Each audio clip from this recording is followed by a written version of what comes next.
Alright mga paps, so for today's video may gagawin tayo today.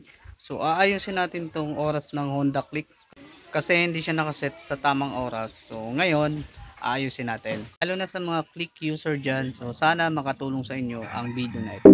Let's go.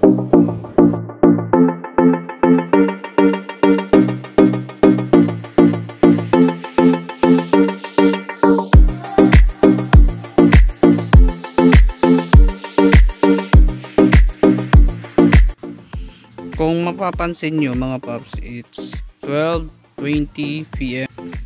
Tapos open natin to para check natin yung oras.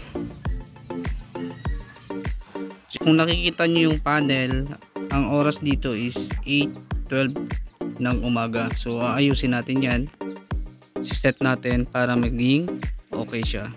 Ang gagawin nyo lang is pindutin nyo lang to sabay, itong dalawang to, yan, hanggang sa mag-blink yung oras. Yan. So nagbi-blink na siya. Tapos ang gagawin natin is pindutin natin tong set.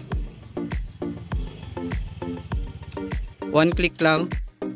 Yan. Then after nyan, pag nag-blink na yung hour nya, click naman natin yung select para mapalitan. Isang click lang din.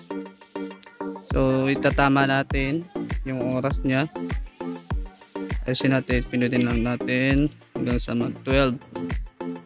Ayan, so nasa 12 na siya. After nyan, pag okay na yan, click ulit natin tong set. Lumipat naman siya sa kabila yung minute. Okay, so nagbi-blink na siya. So ayusin natin.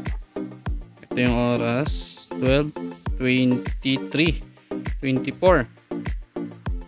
So select ulit natin tong ito, pindutin natin to ulit.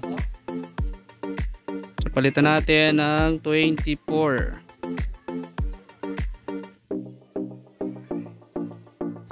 Gawin na nating 25 para advance. Yan. So after nyan, pag okay na, select natin ulit tong set. Tapos lalabas yung change oil. Hayaan nyo lang yan. Okay. So after nyan, pindutin natin ulit tong select. So mawawala na yung change oil. So ganyan lang kadali mga paps, lalo na sa mga Honda Click B3 na hindi marunong mag set ng tamang oras. So ganun lang siya kadali mga paps. Sana nakatulong sa inyo ang short tutorial na ito.